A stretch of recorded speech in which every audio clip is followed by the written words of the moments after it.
Woodlands boys again. Yeah, we had a crazy morning here. I'll man. explain later in a little bit.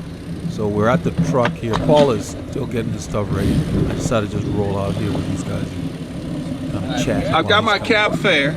When I get dropped.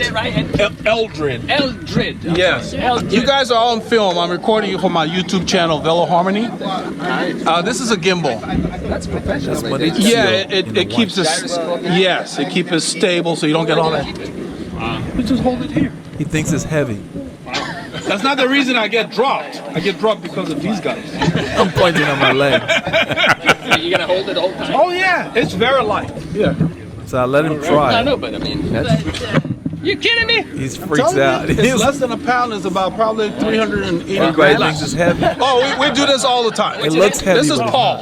not. Yeah, we do this all the time for the channel. So I put the ride on Strava that you guys beat me up last Sunday, and all the guys are like, you need to go back for more. So that's why I'm here. Yeah, I have a channel called Veloharmony, and the guys, that it motivates people to get out and ride. Just all levels. Today's ride, we started at the Ashland YMCA in the Woodlands near Sterling Ridge area. We headed out towards Honia, Egypt. You see the sign says Honia. On Honia, Egypt Road, we hooked up with the Y group, the Woodlands Crop Fast group, and then we let them go and we went into Montgomery on Mount Pleasant Road. That's where we are now. We're headed back. On the way back, we helped Mark, a guy who also rides with the Woodlands group. He had a broken wheel, and I was able to adjust his spokes for the other ones that weren't broken, and we headed back with him towards Ashland.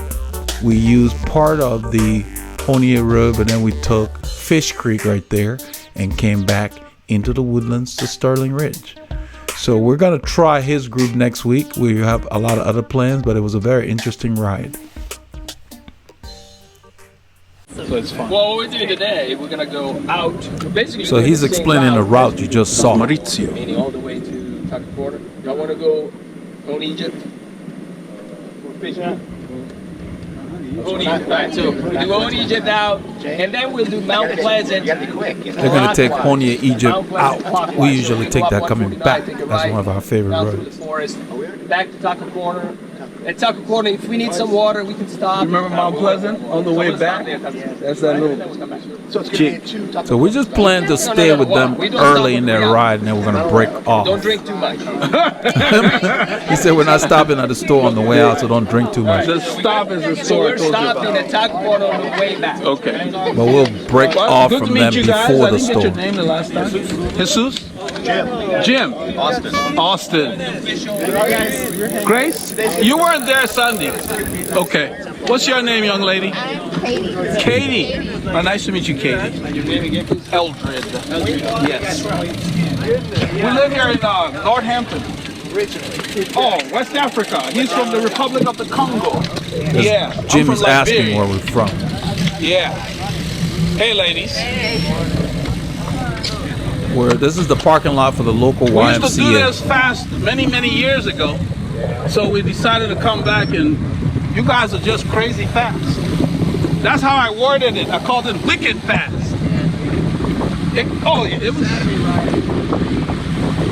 So the plan is to Okay. bring Paul so he gets to meet these guys. That's okay. We know the route. Yeah, that's what we're talking about. So I told him, I said, we know the route. We don't plan on staying with them for the whole ride. The two of us usually ride. We do a lot of long rides. There's a guy here, his bike is ticking. Yeah. I hear something ticking on you. Here, Okay. I got you. Okay. it says bottom bracket. It's a cross bike. Oh, okay. It says a cyclocross bike. I probably got a couple thousand more miles than what he did too. Got you. Okay. So Mauricio is here. Some of the guys that I rode with on Sunday. This is a longer ride, so probably a little more subdued. But we'll see. Nah, they Should go be a lot just of as fun. hard. So, but my wife picked up something over the week, something with her throat, lost her voice for a bit. Paul's got something similar, so he's having challenges with his nasal passages. He's very congested. These So, two you guys know, were there on Sunday. And so the guy in the front with the WCC. I'm pointing out the people who were there on Sunday. The guy in the black on the left, Jim, that we met, was there. The guy in the green and black on the right was there. And of course, Mauricio is the one in the white that I pointed out. But anyhow, we had a crazy morning.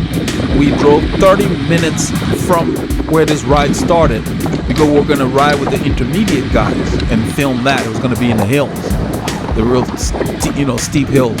But nobody showed up for the ride. So at about 7 o'clock, which was when the ride was supposed to start, I told Paul, I said, we need to come back because I wanted to get a group for you guys. I told them, let's come and see if we can catch this guy. So we got there like 2 minutes before they left. So what you didn't see on camera, as soon as we got there, I walked over and told Maurizio we're going with them. We were already dressed. And all we had to do was put on our helmet and shoes. It was such a rushed morning, I even forgot my socks. So I just wore my shoes. I never do that usually. It was okay. It's fine.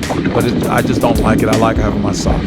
But anyhow, the plan was to just get Paul familiar with these guys, get to meet them. We've got a lot of groups now to pick from. We met a guy on this ride on the way back that had a broken spoke, and I helped him fix it. I wish we had gotten that on film. It would have been nice. Paul mentioned it after the fact. But his wheel was rubbing on his chain stay, and he was dragging everything. He didn't have a spoke or anything. I fixed it within a minute. Didn't take much time. And so he could ride. So we rode together. You'll see some of the ride back on film. But so what we decided to do was we'll ride with them until the end of Honia, Egypt, and then we'll separate and do a different route, our own thing, basically. That was kind of what I was thinking, because as it got harder and harder, my legs started cramping. Paul was having trouble breathing. I could handle the pace. So I was a little bothered by the fact that I think I just didn't have a good warm-up with all the rushing around we're doing. A lot of these guys ride to the ride. So they're going to be a group that we'll hook up with from time to time. That's why I brought Paul out, so he can kind of get a taste for the pace. In fact, I went out today on Sunday and just really hammered it. We had a lot of thunder showers, so people didn't ride, a lot of groups. But we hooked up with another group that we'll be bringing to the channel, introducing to the channel. So we're going to be doing more things because I want to not just talk about intervals, I want you guys to see them in action. I rode very hard today, Sunday. This ride I rode a lot easier because I did a lot of miles this week. I had a little more time to get out. I got like 300 kilometers. I don't make everything public on Strava, so you don't see all the work I do. But so the miles are in, and we're going to start focusing. I think Paul and I even rode together during the week. We're going to focus on some lactic tolerance intervals. I will make a video about that for the channel so you all understand what that is about. I've got some bigger plans for the channel as far as training, so we're going to have a lot of good things coming out. But as you can see, they're warming up at 37 kilometers an hour. These are the same roads Paul and I ride at about 32. Right here is 40. I think we're going slightly downhill. It says -1.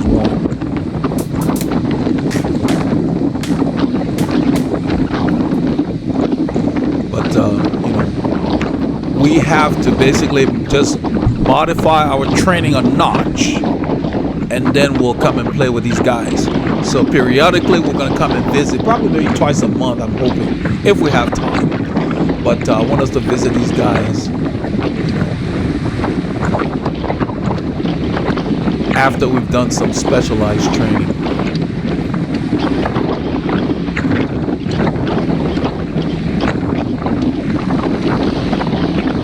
And by specialized, all I mean is we have the endurance, we have the distance, we have the fitness.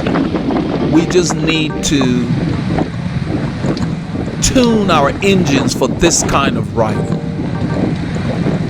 The lactic tolerance intervals, over and under, some people call it. That's what we're going to focus on. Just add it to our repertoire. So if you ride steady all the time and then you hook up with a group that surges, you got to prepare your engine for that. And that's what we need to work on.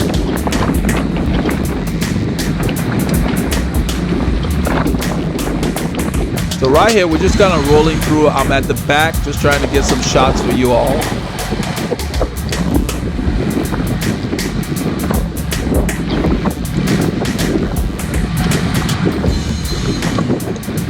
We're headed north. Made it just in time, my brother. Made it just in time. I'm talking about our arrival at the ride. So all that rushing around, it's not conducive to what we had planned for the day. I mean, we got up early enough. So just the other ride. I asked Maurizio about that. He said he didn't know because that was not his ride. It's the same club, but they have two rides in two different locations. They happen to be 30 minutes apart. So we're able to come back towards town and meet these guys. So next time we ride with these guys, we'll probably ride to the ride. That would be better. That way we get a good warm up, and then we'll ride with them.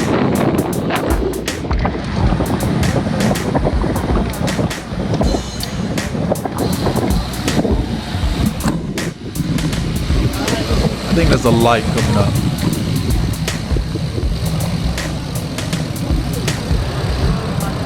It was good to see there were a couple of ladies in the group.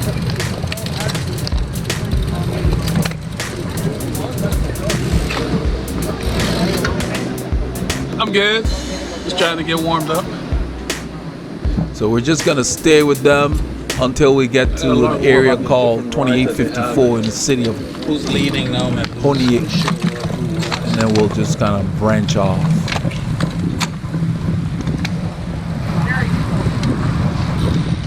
And like I said earlier, always ride with a group to help you meet your goals. You know, we're hooking up with these guys. It's summer now. We're gonna work on some speed stuff.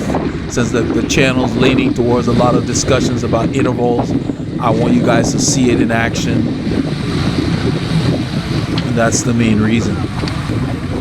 You want some variety, and you know, sometimes it's always good to get with a group so you can do your workout.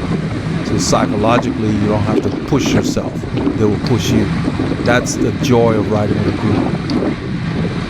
Don't ride with a group that takes you away from your goals. If your goal is to ride faster, don't ride with a slow group unless you plan to stay at the front a lot.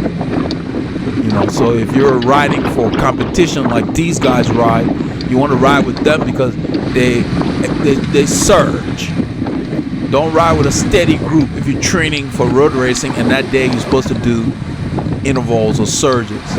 There's nothing wrong with riding steadily if you're competing, because there are days when you want to get your steady miles in. But when it's time to do speed work, you got to get with a like-minded group or do your intervals by yourself.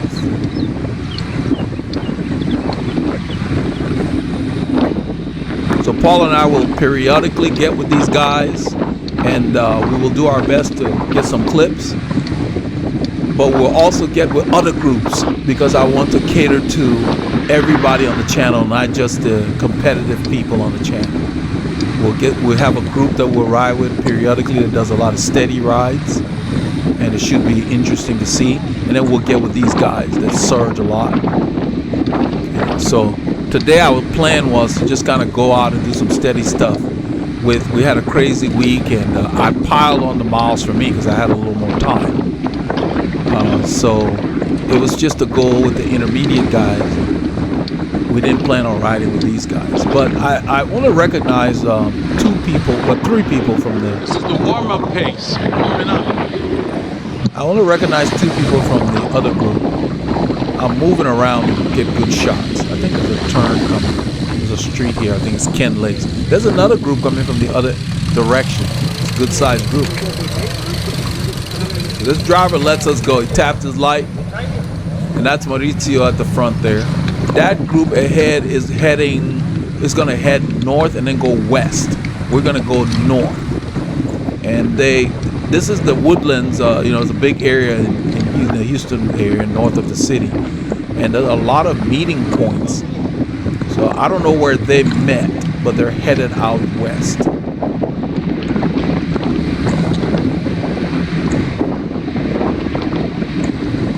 And I had ridden so much during the week, and then Friday I did a lot of yard work.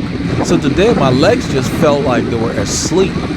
And usually the day after a day off, because I took Friday off, a day like today is a day where I like to just go medium and do a few efforts. And then usually Sunday I feel great. So when I rode today, I felt better than I did on this day that you're watching.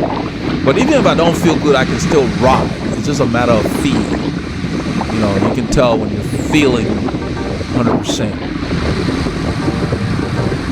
On this ride, I got a cramp almost around the point where we're trying to pull off of this group. So I think I overdid the thing the whole week because this was just the warm-up. It wasn't that hard. They had a few surges, but nothing too crazy. So with my cramp on my left leg, just got a knot in there in the back. And that happens usually when I do a lot and I increase my mileage, which I did this week. So I'm starting a new block of training.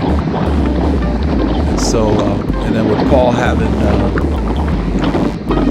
nasal congestion, we had already discussed. I just told him, just let me know when you want to pull out. But he was riding fine. So I actually pulled out of the pace line. You don't see it on camera, but you'll see me pull out because I have the camera.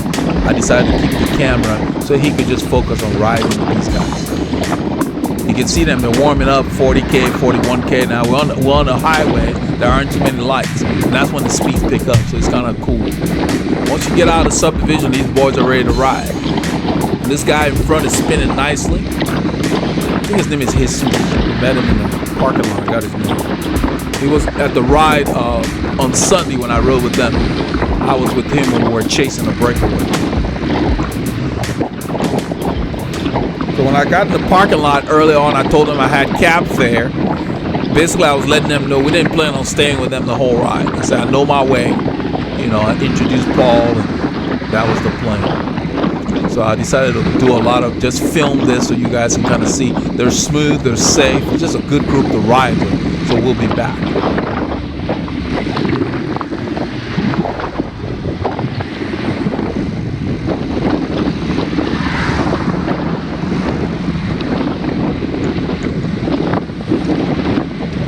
I had not planned to go very hard today because of how my week had gone. And so just like the people that I coach, you have to have your rest 2 days before your hardest day so you get there nice and ready.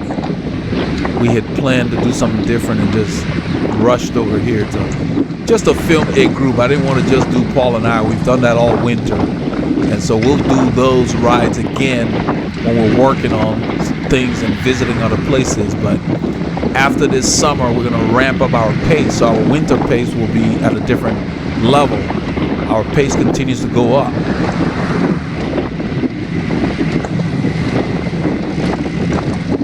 That's Jim there in the black. He was there on Sundays in front of Paul. I like to be behind him. He's a big guy, so you get a good draft. He's a very strong rider. And he's very smart. He doesn't waste too much energy on the climb trying to keep up with those little guys. He pulls them in. You kind of have to know your body type and what your favorite terrain is. Favored terrain, I should say. So the other group is right in front of us here, the guys that turn the other way. At the next light, I think they go left, which is west. We go north.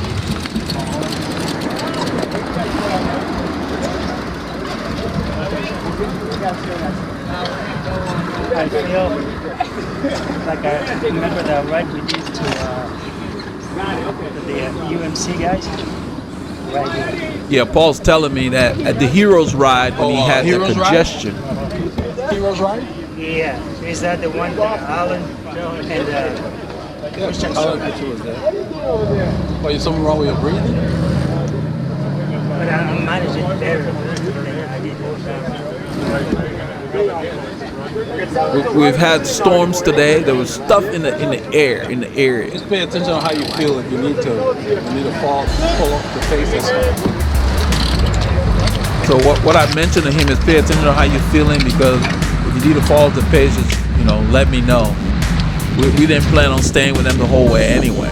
But there's something in the air. We got a tropical rainstorm that was in the area. It just stirred up a bunch of stuff. My wife came home, her voice was gone just in no time. So he got something in his throat and it's bothering his breathing.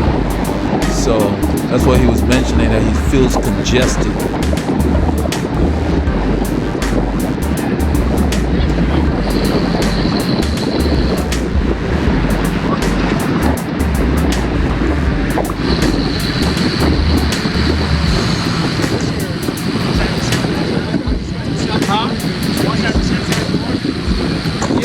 Yeah, sure. I introduced you to Maurizio. He was the one that asked you for your name. Not everybody is here that was there. So the other group that we saw, they're going left. You see them in the left lane over there, and we're in this lane because we're going straight. Yeah, that's a different. They're gonna go west. That's what Paul was asking. He said, no, that's a different group. What he said. And they have an interesting ride to Austin, the guy with the ticking bike. He mentioned to us here. It turns out Austin is right behind me doing a track stand, so I turned the camera. So when this guy falls, he's gonna be on film. Just don't follow me. That's Austin. He's the one who told us that that group is interesting. So we're recording information on all these groups. We met another guy, as I mentioned earlier, on the way back. We rode in with him. So we got another group to hook up with. They do both Saturdays and Sundays. So we're gonna visit all of them. We signed up with them on the group me.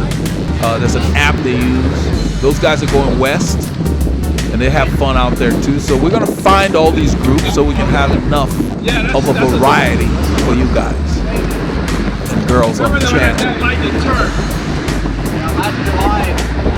And you can see, once we get through the light, there are guys up the road from this group. You see that's gonna change the speed. So people are gonna start chasing immediately. This group usually rides single file for the most part. Even though we have two lanes, the shoulder is fine, you can fit there. You see everybody's on the line or a little to the right. But yeah, mostly single file. When we're moving, nobody wants to be catching the wind. So that's probably, I don't know who's up there. It might be Maurizio, I don't know, I'm guessing right now. But once somebody goes up the road, we start to chase and then the speeds will change. You know, the ride hasn't really started in earnest yet. And later on, when I end up telling Jim, I rolled up the stop sign. When we got near Pony, I told him, I said, my legs are cramped. He said, oh, that's kind of early. Dead animal. He said, that's kind of early. I said, yeah. You know, we'd already planned to pull out anyway.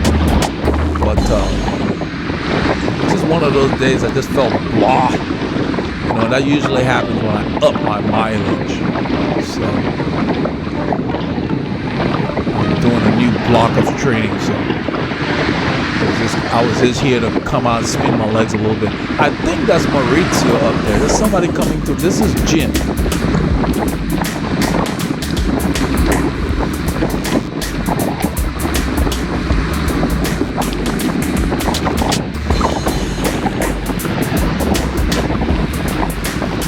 The natives are getting restless. I've moved around Paul and that other guy. I met him in a little while. He introduced himself to me on the curb here. But at this point, I just wanted to get footage. Right at zone 2, but I just feel blocked. And that's fine. I usually feel a little blocked up after increase in mileage and a day off. So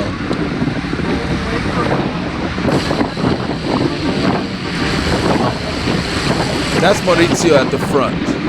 The white jersey. We're gonna be going left on Honia Egypt Road. Paul and I usually use that road coming south, the opposite way. What's your name again? Yeah, this near where I'm recon. So we're talking, we're moving at a good clip, but the whole time here I just feel blah. I don't feel like myself. I feel like I'm blocked up, not warmed up. And that's to be expected. I'm not surprised. Usually I need about 15-20 minutes to really feel great after a day off. I didn't have time to do a little spin yesterday. I was busy. I have that same jersey this guy's wearing. That's the featherweight, the classic featherweight jersey. I used that in a review. It's the Rafa featherweight jersey. This is the guy that will he does a lot of stuff in the pack that made me uncomfortable. He's an experienced rider. I guess he's just too confident and he's messing around. That's Austin back there. You see the wind on his jersey. It's windy. So this guy, I think he does hands-free here. And I just back off and give him a lot of room. Whenever people are messing around in the pack, I don't care how experienced they are. If they want to take chances, let them take chances. I can't tell you how many rides I've been to or races where people have fallen right in front of me and I've just rolled around them because they took risks that they didn't need to.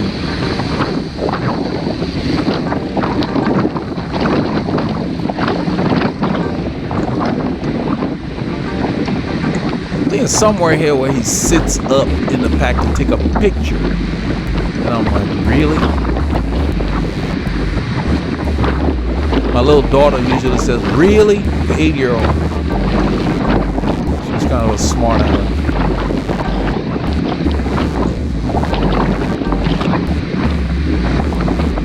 There's a cyclist on the right that they're pointing to. I already saw him.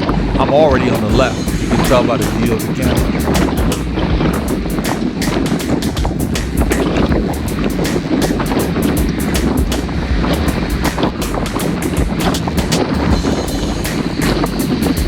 That's the ebb and flow. You see 38 kilometers an hour, we're kind of coasting now.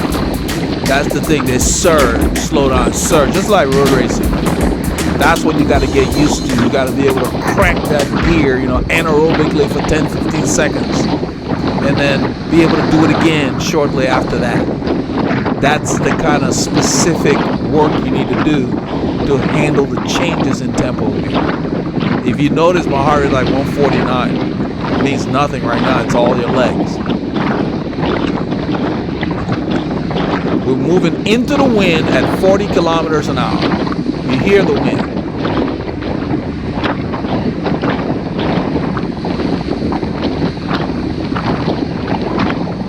That's what he's doing here. He's hands-free taking a camera. You see the distance I give him? Because if he messes up, he's not going to have company. I'm not going to be participating in that. You start doing stuff like that and somebody breaks and then you clip their wheel, then what? You have nothing. You're not holding your handlebars. So I don't know why he needed to do that. You're taking the pictures of the back of someone.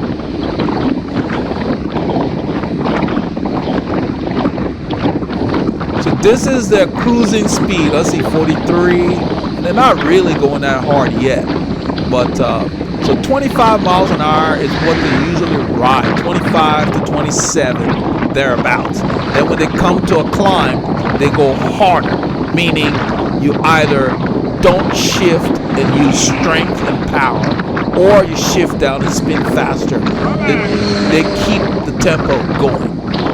Right here is a downhill. This is the downside of that hill Paul and I climb all the time at the end of when we use this road.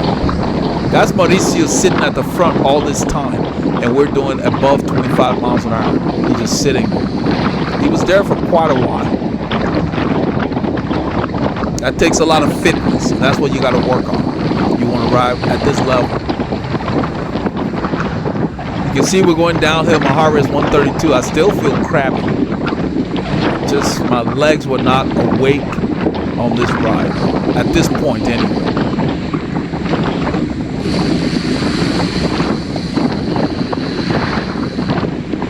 I'm to the left of this guy so I don't have to hit my brakes. And as soon as he moves up, I slip a little behind him. You see this guy in front of him is also to the left because we're going downhill and the speeds are changing. And he's protected. Mauricio pulls off the front finally. Been sitting there from the time we turned. Even before we turned, he was out front. There is a guy we met called Mark on the way back. You will see him on film who had the broken wheel. He said he used to ride with these guys. He's almost 60. And he said these guys continue to get younger every year. So Paul and I really cracked up when he said that. He has no interest in coming back to ride with these guys. He's the one that invited us to his group, and he said that we ride hard, but we ride steady. We're not like these guys. So I just wanted to let you know. But that group has no restrictions. I picked them up one Sunday. I caught up to them when I was out. And you do whatever you want. I like groups like that. You're feeling good, you can do whatever you want. So so they don't restrict people. That's the way it's supposed to be. So, well, it was a good joke. We kind of laughed about it, but I like riding with these guys. That's the kind of stuff I used to do. It's fun. So right here, you can see my cadence is close to 100. My heart rate's climbing. I don't really feel that good. I mean, I'm riding fine. I just don't feel good. I feel like I'm not warmed up. That's all. I can handle the pace. You can see they're riding 35 kilometers an hour, maybe on a 0.7 road. The road is going up. Now it says 1%. I could feel it there. I'm leaving gaps because they're not calling the obstacles. Everybody riding so hard, they're not pointing things out. So I'm staying to the left because the right side of the road is crappy. They haven't repaved this road in years, and the right side is chewed up. So I stay to the left so I can see, because I don't want to hit anything, you know. Just saves your wheels and saves headaches. So that's why you see the camera on this side. Plus it gives us a good shot than to just see a line of cyclists. I'm to the left. I'm catching more wind. I'm not drafting particularly well, but I wanted to get some shots. And when there's a straight line, you can't do it from directly behind. That's what it helps to have the stats up there. You can see 38 kilometers an hour into the wind in rolling terrain. These boys are not playing. And I think it's what's her name? I think her name is Katie. We met her in the parking lot. She's the one driving right now.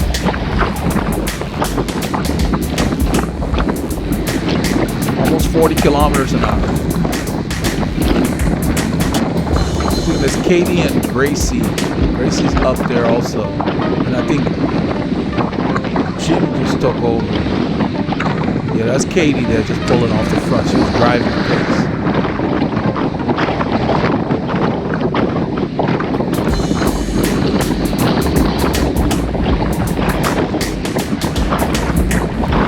The guy in front of this guy right in front of me has arrow bars, and it starts to get hard, and then he lays on the arrow bars, and that just makes me uncomfortable. And so I backed off.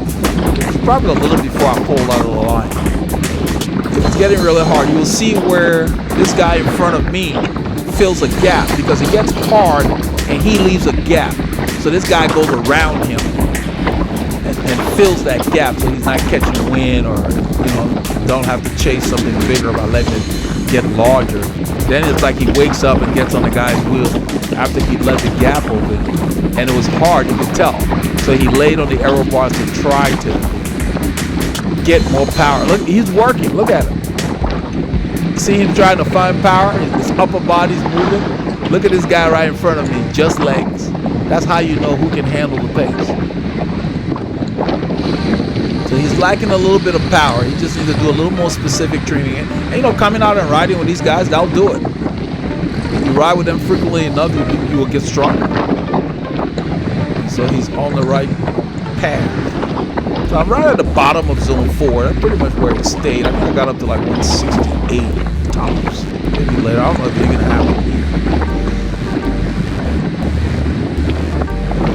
I didn't have the chance to look behind for Paul at this time, but I figured that if he weren't here, then I had planned to pull out at 28:54 anyway.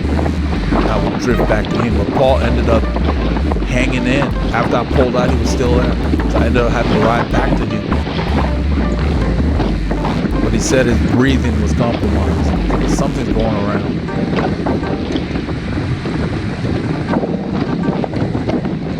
Probably similar to what my wife had. Her voice was affected, and then he just had his throat raw. That's what she was saying. So something in the air. Maybe that's why we had all these rains today. Got rained on today. It was like heavy thunderstorm for 5 minutes, and then it stopped. The good thing was it was heavy, so it was not dirty, because it pounded the road and washed everything away. So I got home, the bike was clean. I just wiped up the drive-thru. That's Jim pulling off the front. He'd been driving the pace. See the guy in front of this gentleman in the purple shirt? That's the one I'm talking about that gets on the arrow bars. You will see shortly the road will go up. And that's what happens. It's already hard. We're riding into the wind at 38 kilometers an hour. So your legs are already working. You have to be in a decent gear. I'm doing 90 RPMs at 37. I'm at least in a 53, 17, something like that, or 60. Okay, so you're working. Those gears are good sized gears, 84, 90 some square inches. So you're working, and then the road goes up, and these guys don't back off. So you're already working, and you got to push that gear hard up the grade. That's the kind of training you have to do for your legs. Heart rate is no factor. The heart will do its thing, but your leg needs to be able to handle that load.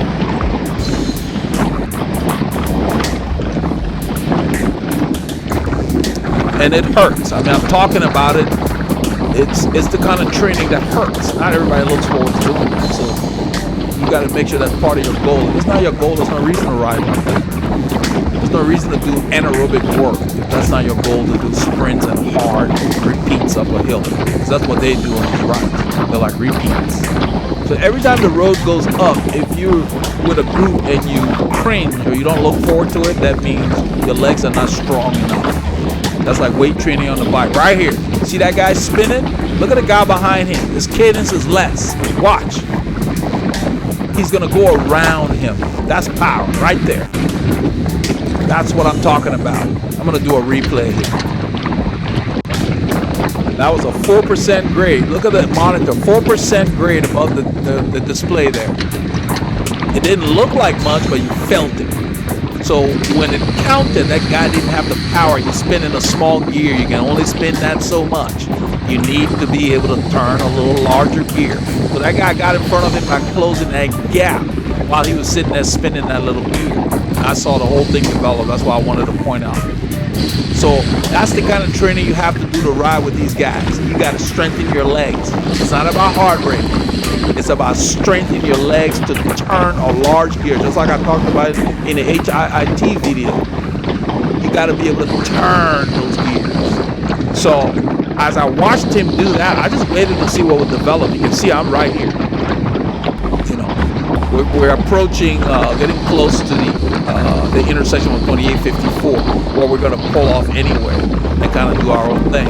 But I'm glad that I got these clips for you all because it really complements the video. I'm going to probably name this like intervals in action or something like that. You know, I think that would be appropriate. HIIT on the road or something. I'm going to come up with a nice catchy title for this video, this ride. That's what it is. So we're all here. You can see he moved up on this guy, and in a little while it gets hard again, and this guy ends up laying on the bars trying to get more power. You know, he hung on pretty well, but I didn't care for being behind him while he's in the pace line with his arms on those arrow pads. That means no brake, no steering. That's not good. The stuff on the road. Right here it goes up again. Look at it. Grade 2%. That's what it is to ride with these guys. Every time it goes up, they don't downshift much. They just power the gear. So if you haven't been riding like that, your legs burn. It doesn't know how to recruit the creatine phosphate, the adenosine triphosphate that you need to work with your glycogen. And that's another thing. If you haven't trained like this, you get wrong because you will end up using up all your glycogen because you're not very efficient. And you got to make sure you're loading back up the carbs during the ride and even before and after. You see gap? There's a little bit of gap between the two of them. He's working just to stay on that guy's wheel. So the guy in the front, I think he will probably pull off. I didn't get much closer than this. I ended up pulling out before I got to the front. There's a lot of guys on Facebook in the Veloharmony Club.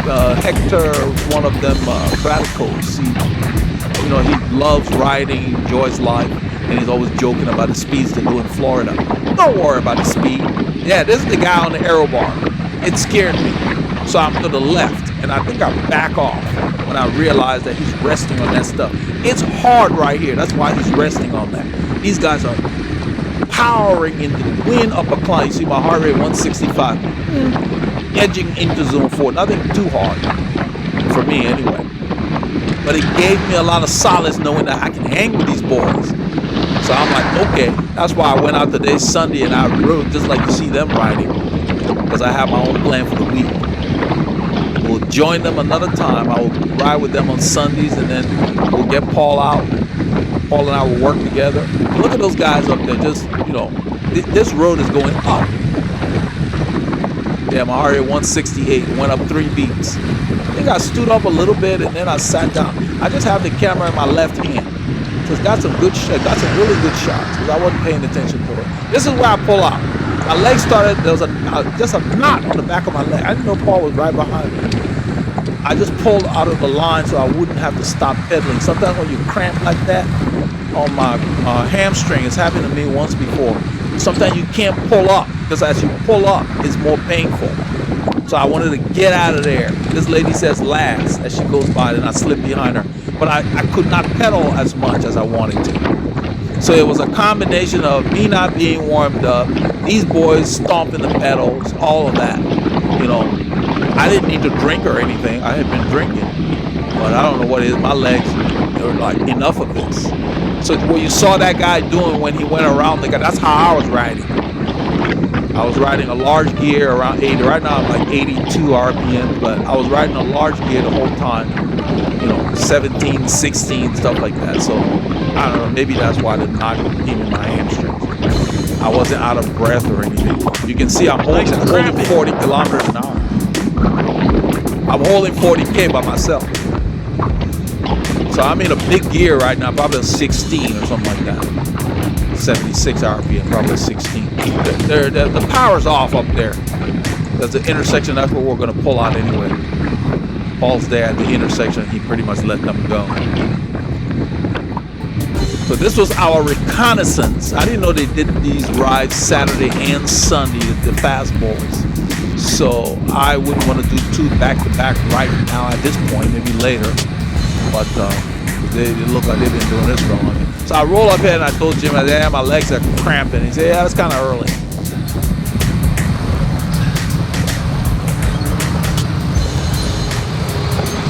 So you have to be paying attention to yourself when you're in the group.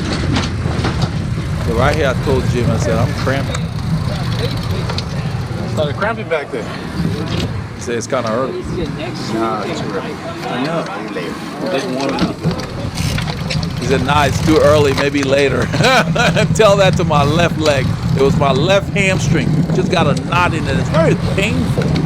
And I've had it happen before. I mean, from time to time it does, but it's one of those things where the more you pedal, the tighter and the more painful it gets. That's why I pulled out of the pack. I didn't want to have to stop pedaling because you pretty much have to stop and stretch your leg. So at this point, I decided to just let them go. You can see them go around the corner. Then Maurizio is leading the group. Paul's up there. So I just kind of let them go at this point. This is Raven Chapel Road. It kind of hurt me to let them go, but that was the plan. And with my left leg protesting, I said something was off. I did something new this week. I got an extra 100 kilometers in. I don't know if that was the reason. Who knows? Gotta listen to your body. So right there, Paul said he pulled out there because his breathing was getting a little labored with that nasal congestion and general congestion. So right here, I ride up to Paul. I was pretty much riding with one leg at this point. I was trying not to pull up with the left leg too much because the tightness in my hamstring was getting worse every time I pulled up. So I changed my routine this week and increased my lactate tolerance workouts. So that could be part of it. I rode today and my legs felt fine. So, and even during this ride, by the time it hit the forest, my legs felt good. So I'm telling Paul my leg was cramping, my left leg. Not in the back.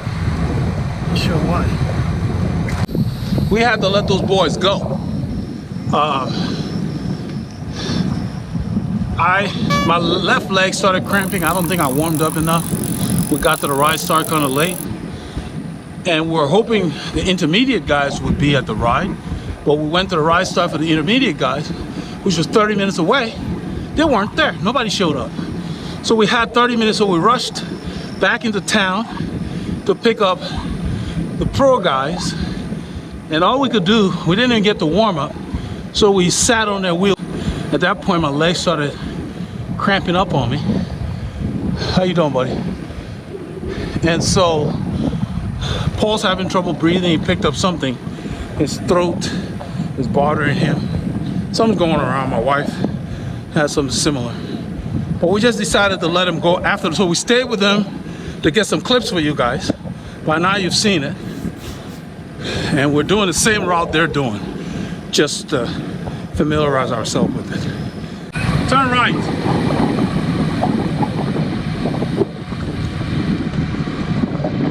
This is the forest. And so we're gonna do... Oh yeah, and I forgot my sock this morning. So I'm riding without socks. Yeah, I usually put my socks on. Before I leave the house, I just put on my shoes and walked out. And it wasn't in my bag. My slip-ons, I just slipped on. It's been a very long time since I've ridden without socks. Shoes feel okay, but I don't like to do that because I usually have to clean the soles when I get back. So the socks, with socks you don't have to clean them. Anyway. Sometimes I put them in the bag. Most of the time I wear them and then put my slip-on shoes on until we get to the start. Because he saw it, he's like, oh, that's nice. You know? Yeah. It looks heavy. Yeah, we're talking about the camera and you know how Maurizio wanted to hold it. So our plan is to do some specific workouts and go back and visit these guys. We've got other groups we're going to visit as well. So we on this route we met a guy you're gonna see in the clips coming up. He had a broken spoke. The only one that goes He with didn't them. have a spoke range. So he was I like, said he meant probably that Mauricio is the only one that gets to go with them. Paul was talking about the second group there. Those guys, yeah. When they turned left, the guy named Austin had told him, those guys keep it interesting. Whatever that meant. That's what I was asking what it meant. But anyway, we get to meet a guy named Mark here. We shared information once we got back to the Woodlands. And he put us in his group. So we're going to ride with them from time to time, as well as these guys you saw today, and as well as those intermediate guys. I'm going to find out who the ride leader is. It's still the same club, Woodlands Cycling Club, but they have different people hosting the ride at different locations. So they had 2 rides scheduled today. The one we were going to do was in Montgomery with the hills, and nobody was there. So we came back to the Woodlands and got on Maurizio's ride. I had not planned to ride hard today because of the way my week had gone. Today was a medium day to kind of get ready for Sunday. And it happened Sunday, we got thunderstorms, people didn't show. So I just rode solo on Sunday and rode hard. And I'm doing part of this narration Sunday, and it's still overcast. We have showers in different spots. It was a good ride. They're going too hard to call anything out, man. What Paul is talking about is nobody was calling anything on Honia Egypt. I was mentioning that to him. He said they're going too hard to call anything out. They get all excited in the group and they don't really warm up. And everybody's trying to keep up. Everybody's got different levels. You know? So Yeah, they were not. I wanted him to kind of I wanted Paul to get a taste of the kind of pace they hold, because I know I can ride with them. I'm not that worried about it, but I want to get him to build up his confidence, and so we can modify the training. Because the kind of training you have to do to really excel in a fast group is not a lot of fun. Lactic tolerance intervals hurt. And I call it weight training on the bike. Very specific. And so that's what will make you strong for those kind of groups and for climbing. By this time, you guys have seen the replay I showed where the guy was powering a larger gear, but still had good cadence, and went around that guy who was spinning too little gear. So for you to get your legs to do that, you've got to get in those gears and let your legs hurt so that your body can learn to process those sugars. We call it adaptation. We do them from time to time. That's why it doesn't matter how many miles you ride, it's what you do It's during just to those get rides that matter. a regular schedule and hook up with them often. So Paul wants me to get their schedule. You know, they have a schedule online, but not everybody's showing up for those rides. So I'm going to see if there are numbers I can call. There's none online, of course. If we're gonna get the contact person that That's what he's rides, talking about. Get the runs contact it. information. maybe we can have a Well, better at feedback. Ashland, the local Woodlands stuff, Yeah. they'll be there. Okay. We're going to have to do a trial by fire. There's no guarantees. Group rides are hard to keep up. I'm sure you guys are experiencing the same thing. It ebbs and flows. Depending on what time of the year, sometimes nobody shows I'll get up. his number. Or Yeah. if there's a race going on, these guys, they'll ride. If there's a race going on that they're going to, there's not going to be that many people. That's always a chance that you take. So what we're going to start doing when we do the ride at Ashlane, we're going to ride to Ashlane. It's about 50 minutes from where we live. Yeah. So we'll ride there so we're nice and warm, and then we'll ride with those guys. And it'll be a long ride for us because riding from our house there, riding with them, it will probably be a 4 to 5 hour day. So, not a problem.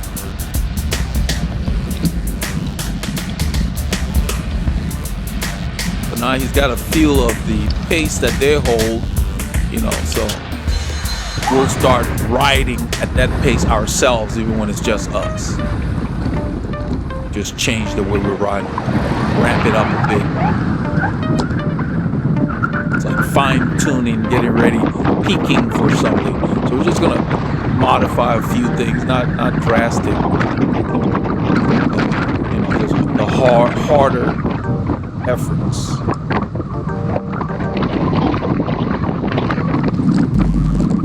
I like riding with them because they're very safe. They're very experienced riders. Everybody's safe. Yes, I I do. mean, that guy sat up and took a picture in forget. the pace line, which I didn't care for. And the guy lying on the bar, the arrow bars. But other than that, generally, they're very safe. And the same thing with the guy we're going to meet here. His group is very safe. I've ridden with them before. I was hammering one day a few weeks back on Sunday, and I caught up with them on a climb. They ride more steady than those crazy guys. So we're getting a lot of invitations to ride with people. It's kind of nice. I moved out in this area in 2012, so it's been probably like 6 years now. And other than UMC, I hadn't come across too many other groups. So it's good to find these other guys out here. Because I know a lot of people ride. I see them. Just don't know where they leave from. I mean, you guys saw that there were two groups. I mean, our group came upon another group. So there's a lot of groups. We're just going to have to discover their meeting places so we can alternate, give us the variety, especially this time of year. In the winter, you don't find too many. So when we get these groups like this, like the guy Mark who added us to his group me thing, so we're getting the text messages from the group members. In the winter, we can hook up with them and see what they're doing. Because in the winter, when it's rainy and stuff, a lot of people don't want to go. Even this morning, it rained, and Mark's group sent out text messages that some people said they were out and whatever. But Mark himself rode, and there were other people that went out. I went out. Rain doesn't stop me. I went out, it was sunny just like this. I must have missed the window, but then 10 minutes from the house, it rained on me for 5 minutes, just heavy. So I was drenched. But it actually felt good.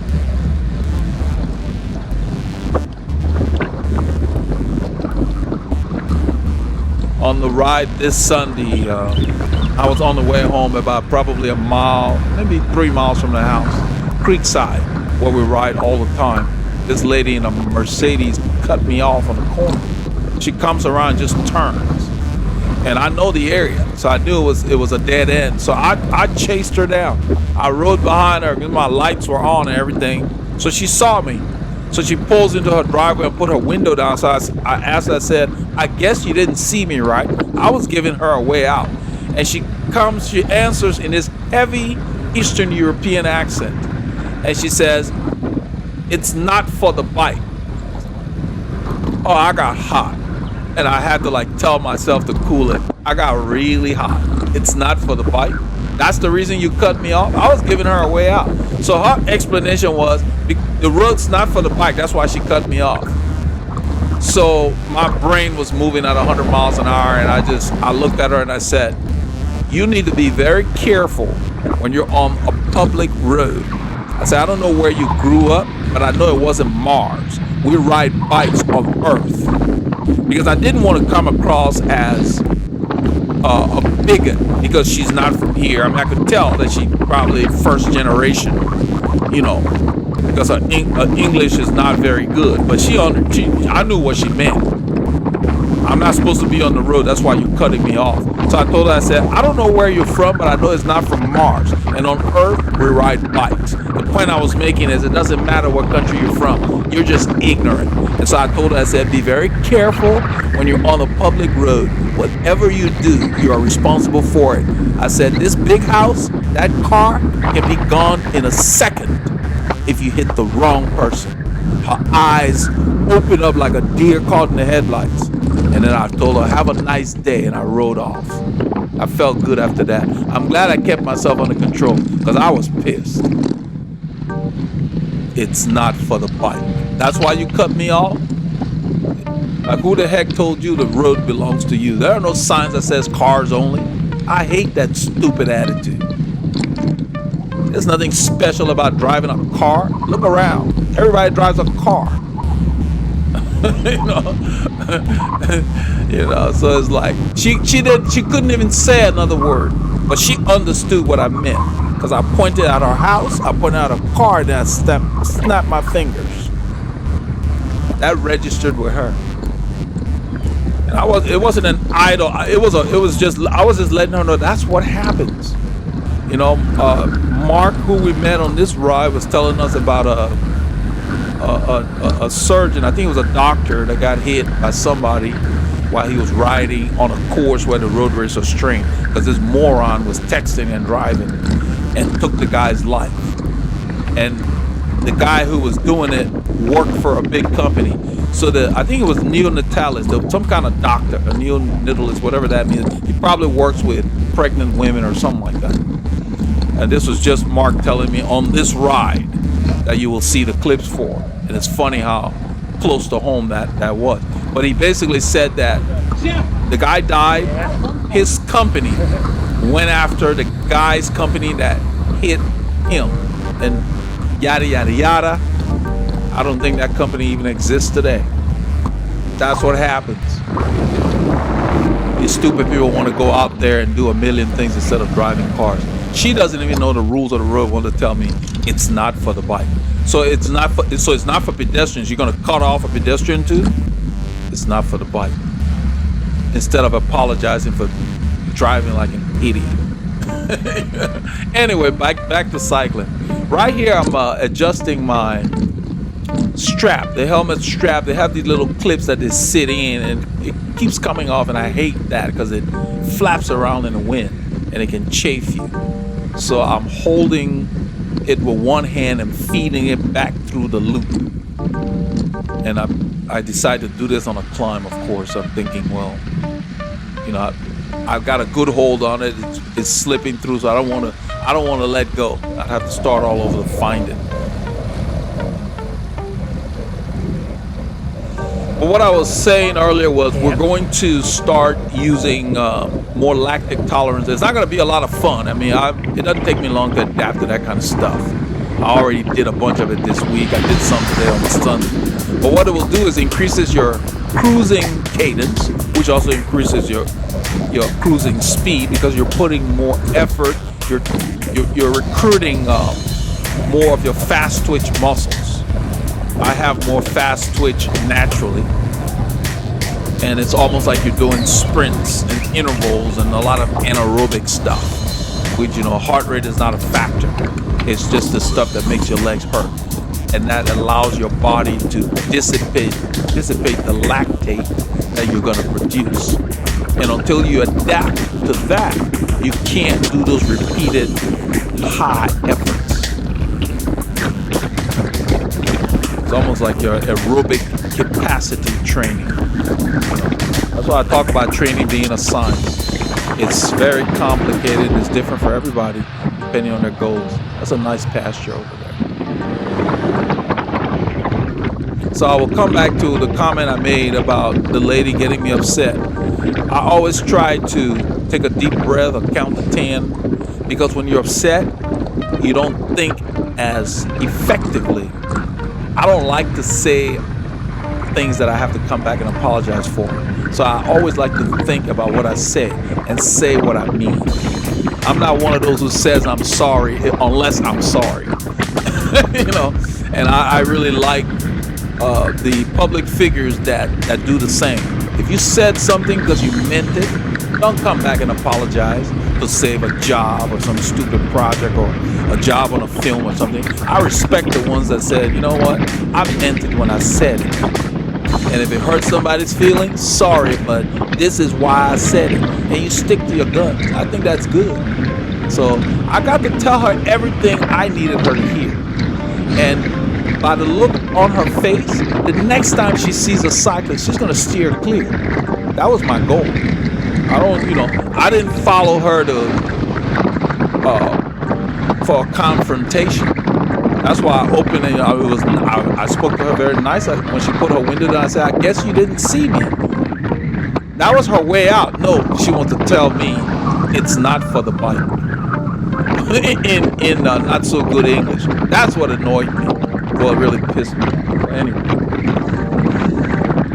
So because the way you talk to people makes a difference in how they come back to you. So you almost run me off the road, and I come back and say, "Oh, I guess you didn't see me right." And you're telling me, no, it's because you don't belong there. That's basically what she was saying. Because you don't belong there, that's why I almost ran you off the road. That's why I cut you off. So I had to check myself before I opened my mouth again. I had to let my brain take over from my emotional response that would have come.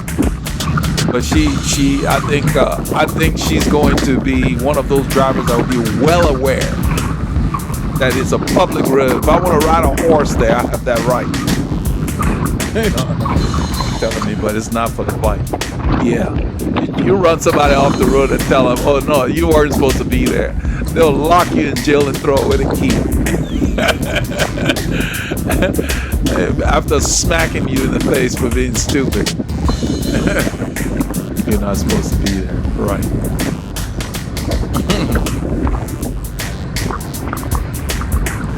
I was told a long time ago, as a teenager, even if you're right, you can't take the law in your hands. You know, keep your hands to yourself. Don't touch other people. You only have the right to defend yourself if somebody's trying to harm you. And that was just one of the best advice. I mean, it just makes sense. You know, we have brains. We're civilized. We don't need to be fighting. So I told her what I needed her to hear in an even, calm tone, but it was very firm. And I looked her in the eyes.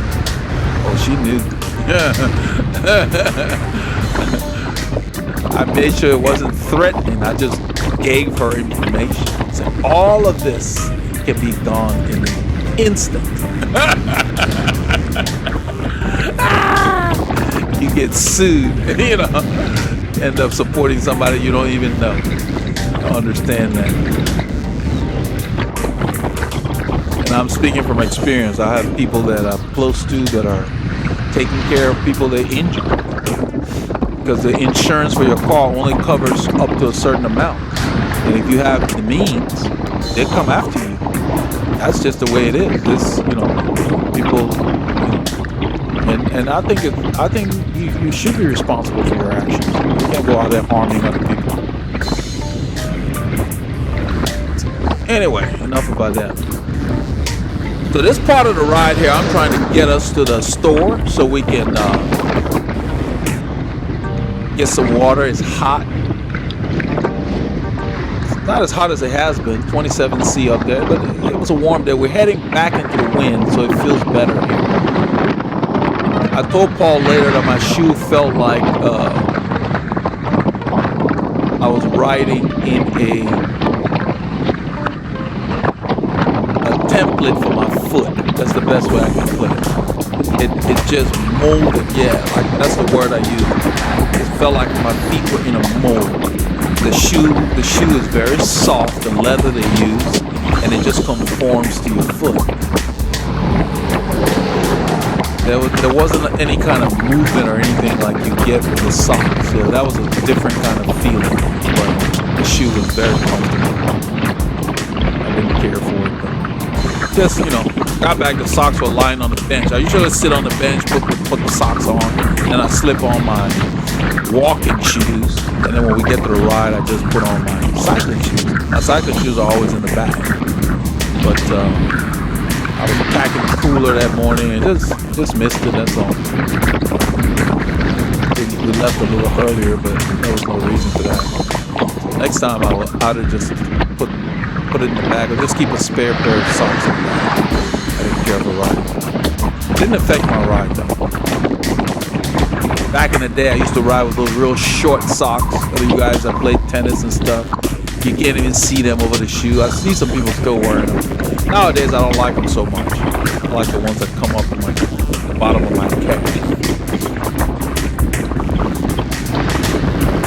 We're going into the wind here. I'm using a heavy gear. You can see my cadence 74. I'm intentionally working my legs. It's a short interval for me. I'm going to work my legs. I'm trying to get these muscles to get used to carrying some load.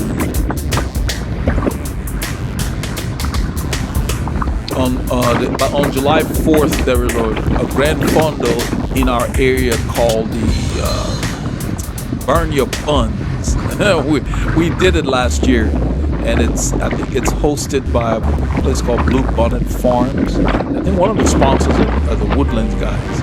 So we're hoping we'll be able to do that, and we'll ride with a fast bunch there. So for the next few months, we're just gonna ramp up our ride speed, let's put it that way. Take it to the level of showing you guys how to apply intervals in your group rides. The shoulder narrows here, so I move to the left of the white line. There is no pavement next to that guardrail, so I'm using the lane. Falls on my left a little bit. And to do stuff like that, I use my hearing. I don't hear any engine coming up on me, and a lot of the drivers will even see you. We get a bit of a shoulder back here, so I move to the shoulder so Paul can use the white line, and I use the shoulder. I move over even more as it gets wider. You can see that driver move way over. That's the thing. What's so hard about that? You think everybody would do that. That's how they pass a parked car. They want to be coming close to people. Some of them they don't think. Because of that, they create problems for others. Yeah. This is a 5% climb. It crept up on us. I did not downshift. I kept it in a big gear. I don't know, maybe a 53-19 or something like that. This is a relatively big gear. I'm just powering. And it doesn't matter what speed you get when you're doing your, what I call muscular endurance workouts. Don't worry about the speed. Make your legs carry that gear and make sure you're on top of the gear. You're building strength. It's anaerobic. You want to get those muscles used to that strain, that burn. And you need to be able to do that repeatedly. So eventually your body will learn to clear lactate quicker, and every climb you'll be able to handle. And I'm sure some of you have been there where you're on a ride and you're doing great, but then the road starts to go up and all of a sudden you start to fall off the pace. That's because you're lacking in a bit of strength in your legs.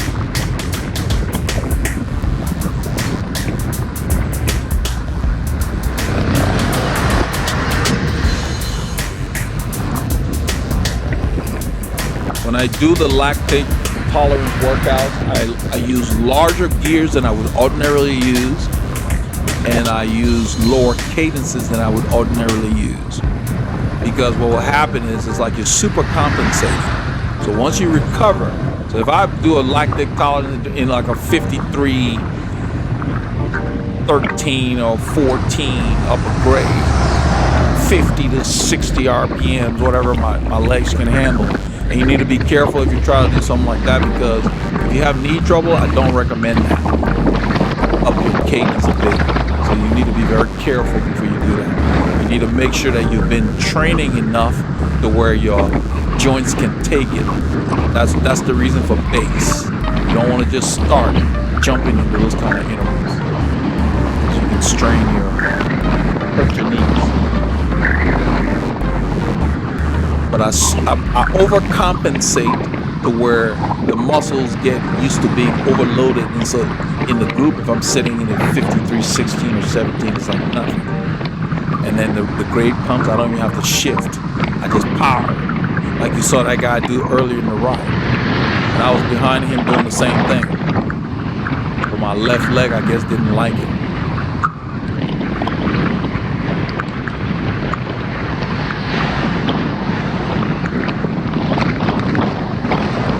So they've been riding like that for years, and we've stumbled upon them. It's not going to take us that long because we're already conditioned. Because last Sunday I rode with them on the way back fine. So give it a week or two, we'll be good to go. As far as I don't want to just hang, I want to be at the front pulling.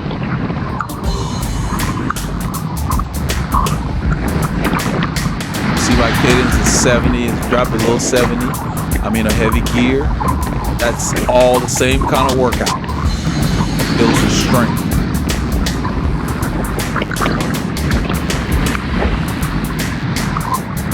It's not fun, it hurts, but that's what it takes. And you gotta make sure you're smooth. You don't want to teach yourself to be inefficient.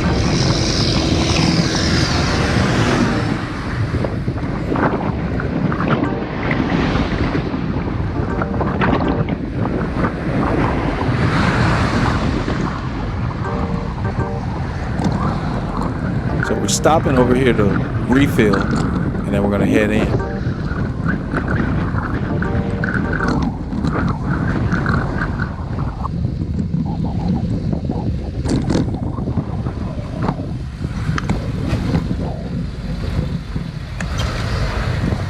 Where they stopped that day? Here? They stopped here today too. That's the water. Okay. So they actually stopped here as well. That way. That little turn that we missed that first time, Yeah. it comes up to this road up there. They left water outside. See the 2 gallons of water over there down the side of the building? That's the water they bought. So the reason we did the route is to familiarize ourselves with what they're doing. 1097. Breeze up there where that white man is. Okay. That's the street. Uh-huh. This is where they stopped that day. They stopped here today too. That's the water they're going. Okay. So by familiarizing yourself with There's some ice. the route, Yeah. then all you do is when you're riding with a fast group, you focus on riding. 149, come that way, stop here on the way back, because when you're rolling, you go to 149, the guy asked if we're going to stop here, he said, not on the way out. Okay. So I'm explaining to Paul what Yeah. Takes you to 149. That's how Mauricio we was went. explaining Yeah. Took in the parking 149, lot. went out that way, and on the way back. They stopped here this morning. So you always want to familiarize yourself with your route for your fast rides, so you don't have to be thinking about it. That takes away from your riding if you're worried about the route. So because we know the area, that's why we let them go. And we're doing our reconnaissance.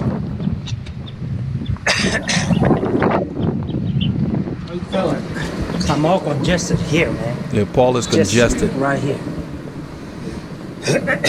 Turn that It's the off. same. They're pretty fast. That was fast. So at this point in the ride, we didn't film it, but we came across Mark. That's Mark. They were warming up at 40 kilometers, 25. We're talking about the ride this morning. He rides Yeah, my those legs guys. started He used to cramping ride up, with like, them. you He know doesn't do it anymore. It'll be a long day. He's the one that made the joke that he used to ride with them and they seem to be getting younger every year. Yep. And he's almost 60. So we really cracked up about it. If I had written that, it would have been okay. Plus, we're both not feeling great today, so we decided to just back off. So Mark had a broken spoke in his rear zip wheel, and so he was kind of limping along like the wheel was rubbing on his chainstay. So I adjusted it for him because I had a spoke Whatever wrench. wheel you ride, you always want a spoke wrench that fits it. That's what we talked For about. that very reason. So it was good that we came across him because he wouldn't have been able to get home. It was rubbing on the So by doing the chainstay. adjustment on one side, when you take it to him, just let him know. Everything was done on one side with the two adjacent spokes. No, This wheel is straight. I got that thing. just leave it nailed. there like you did. If you can break it off, fine, but sometimes you can't. This is a 2% As long as car. it's not on the way, you're good. I love this part of town. This is great. This is about Don't get it off probably the wheel. 50 kilometers from where we live. So we Funny can thing is, ride your out wheel looks true, 50K, do These another carbon wheels 40. are good. You It's can just straight. do some miles out here. It's straight. So we just Yeah. use larger gears, even though it's 1 to 3%. We're in like a 53, 19, or 23. When you really want to get your basics in, wheel building basics, you know? So you know what to do. I suggest to him that he study a little bit about wheel building too, because if you know how to do it when your spoke breaks, you just adjust the other Yeah, two because next they to all it. work together It as gets a you team. home. That's why you got the tension has to be balanced. When it's not, they pop. So he got it sorted. He got his wheel. He said he got it actually trued, took it back, got it trued on Sunday. He sent me a message. He's the one that Probably added Paul and I 60-something, to I'm this guessing. group. They have a Over group 3 me, hours. group that me account or something like that. The ash lane And out we're here. gonna be visiting We them. went to Mount Pleasant Road. Came So back I'm on explaining to Mount him Pleasant what on we've 149. been doing on the way back in. And those of you who watched the video today, Wow. you can mirror what we're doing. Those guys are fast. Gotcha. We've been riding at a different level. Gotcha. So our plan is we're going to keep going back. And we're going to hang longer and About longer. 3.5 hours. I will probably There you go, finish buddy. Take a break. the last Sunday. I finished it. I'm coming to take the lead here. Give Paul a break. He's not feeling too well with his sore throat.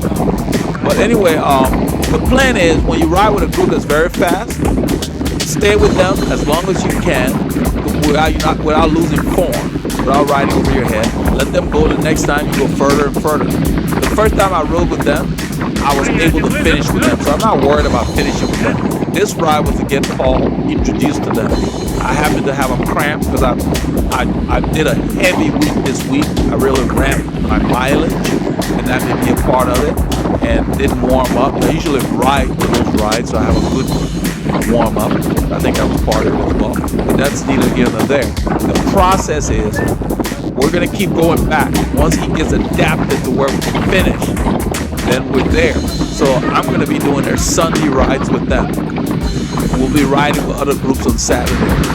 And then we'll be periodically visiting them on Saturdays so Paul can hang. Because on the Saturday rides that we're going to be doing with these other groups, it's going to be hard.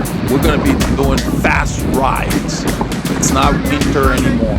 So what I'm trying to explain as a process in summary is, if you can't hang with a group for the whole duration, stay as long as you can, as long as you're under control.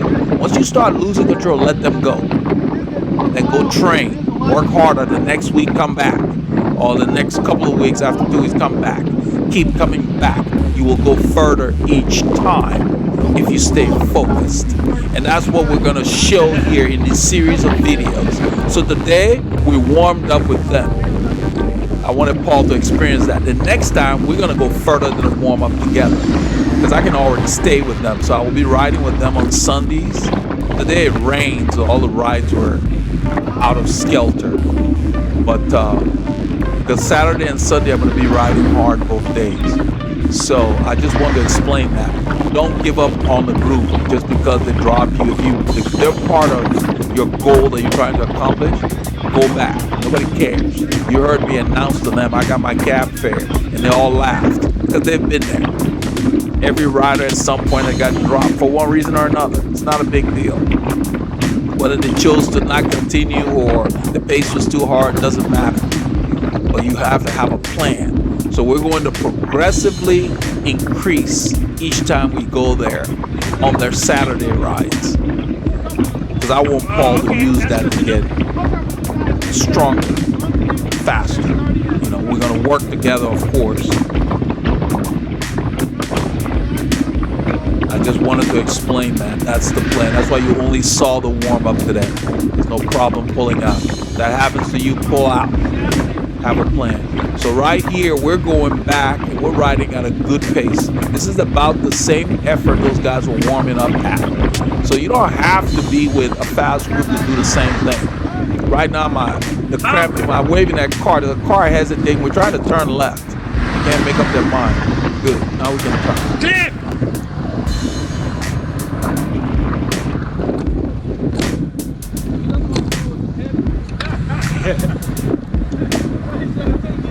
So what I was saying is that it's the same effort, whether you're doing it about fuel or whatever. But right now, it's like because the cramp in my left leg is gone, I think it was because I did a lot of miles this week.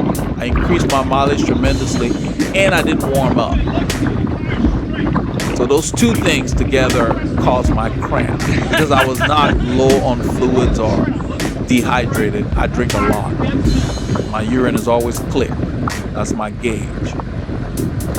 And at this point in the ride, I'm feeling fine. I feel strong. And I've been using heavier gears. I'm already on the path. So you guys will follow along this series of videos and we'll show you how you progressively increase your duration with faster groups.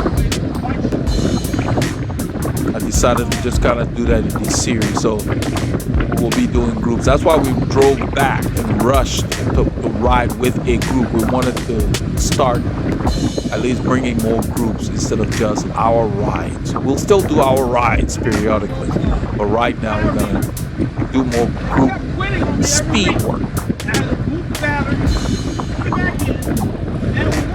You can see I'm 161. That was about, I was at 168 when I started cramping earlier. And so it wasn't going that, it wasn't the intensity. I don't know, my left leg just had a problem. And those are the kind of things that you have to be aware of. And especially when you start doing heavier gears, your legs, it's like going to the gym on the bike. I'd much rather do that work on the bike. I don't want to get bulky. I want specific work. Yeah, Mark's got a red light in his pocket. That's kind of cool. My light, the battery's done on my light. I didn't charge it fully. I think I didn't turn it on. I must have just left it off after we stopped. So you want to progressively do it because you don't want to get burned out. You don't want to get disappointed. If you already have a plan, just keep going. That's why earlier I said, you know, because people on Strava were pumped. I mean, from the response I got on Strava, all the kudos, almost like 100 kudos. I don't know how many. It was the biggest response for a ride I've done. That's what I told the guys. Boys want me to come back for more, so I will be back for more. So we just went out there to kind of introduce ourselves, check them out, and we're going to be doing more. Paul's not available on Sundays, so I will ride with them on Sundays. But Saturday we'll do something similar to where it will be the same kind of effort. Because they're riding about 10 kilometers faster than we ride in the winter. So they're riding about this pace, 30, 37, 35 and up in most conditions. They might get down to 32 on the climb, maybe 28 on the climbs. That's what they're doing. So we're going to mirror the same thing on Saturday, and then I'll ride with them on Sunday, and that should just really strengthen me very quickly. It will just give you guys an example of how you progress your training. We're going to sacrifice to show you guys. Plus it's fun. It's the best way to get in shape because muscular endurance and lactate tolerance intervals are very hard on the body and the mind, and you don't want to get burned out. Plus, if you're gonna train anything, you might as well train it in its real situation. That's why they say racing is the best training. When I used to race, I use races for training for larger races. Mark's pulling here. I'm just sitting in. Mark was very thankful that we came along when we did, because he wasn't going to make it home. His wheel was just out of whack. It was not even turning. So he was basically rubbing the clear coat because the tire was touching his chainstay. He was rubbing the clear coat down there. So what I told him is that he can get a spoke wrench from the shop that fits the nipples on that wheel. My Shimano spoke wrench that came for my wheels, I carry them in my bag all the time. They fit his zip spoke wrench nipples, so they work great. What I told him is at least get yourself the set that works for you, because even if you can't do the wheel yourself, someone can help you if you have the right spoke wrench. He's telling us that he's slowing down. There's a turn coming. So I move around him to give him a break. He's been pulling for a while. I love their gears are so good. So I put in the small chain ring here because we're going up.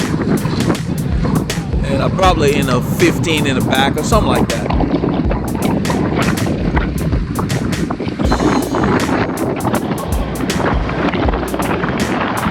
Since I'd been muscling gears, I decided I would get my cadence up here. That's how you want to do it. You want to mix it. Don't do one thing the whole ride. You can muscle gears for a while, but then switch back to your cruising cadence so your body does not forget.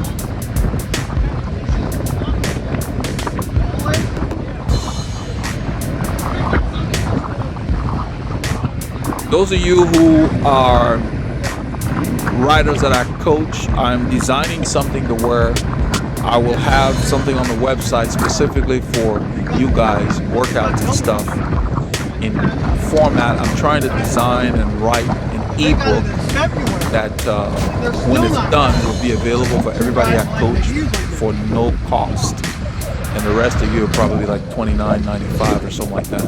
I've got to get with a firm. I got to find out the least expensive way to design the ebook so that you can download it and buy it instantly, because people are asking a lot of questions about specific workouts and not everybody can or want to sign up for coaching. So this will give you guys an opportunity to have more detailed workouts in writing with specific intervals and reps that you can use. And all the people I coach you will get that in addition to the one-on-one response you get from me. I'm trying to do as much of these books and things as possible so that I can be available to answer people's questions. I don't want to be tied up with too many things, so I'd much rather have a book out there for the rest of the guys that are not signed up for coaching.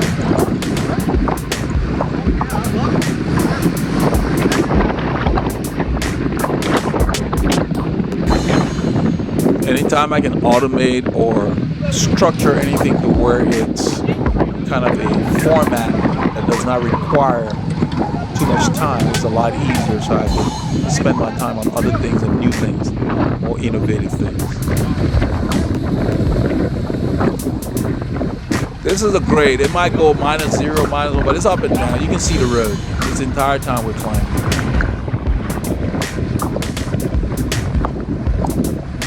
So we're in the Honia area here, a little north of Egypt Road, and when we got up to the main highway back there, we had to replace the battery, and somehow we got the camera to start taking time-lapse photos, so it really didn't do any video beyond this point. And it was fine because we had enough footage. I'm trying to keep this video around 90 minutes or less. It's just a lot easier on me to produce, to keep the quality up, and it's a lot better to spread it out. And so even if we have a great ride that goes longer, maybe I'll do 2 parts. Yeah, I know like where I did that is. the one for Anderson earlier. I think it's a lot easier. 90 minutes are great because if you're using it on the turbo, that's long enough to where you get a good workout. Then you climb level and pass. Then warm up to that. Then you go down about 50 miles an hour. Then you climb Mount Dillon or Swan Mark is telling us about an adventure ride that he's going to do in Colorado. They're going to be doing a lot of climbing. That's what he's preparing for. All the same day. So right now, my focus through this summer is to ramp it up and go play with those boys that you all saw today. That's my plan. I'm going to keep it close to the vest, except for you guys that are on this channel. And I want to get there eventually and sit at the front and make those boys work instead of just following their wheels. But it's a progression. So the first thing is, I know I can finish with them, so I ain't worried about it. But right now, I need to be able to hang on those corners. So I hope you got a chance to get out there. This is what we did on Saturday. There's more to come. Get on the trainer, keep your body moving, and fire those doctors. And get your K's.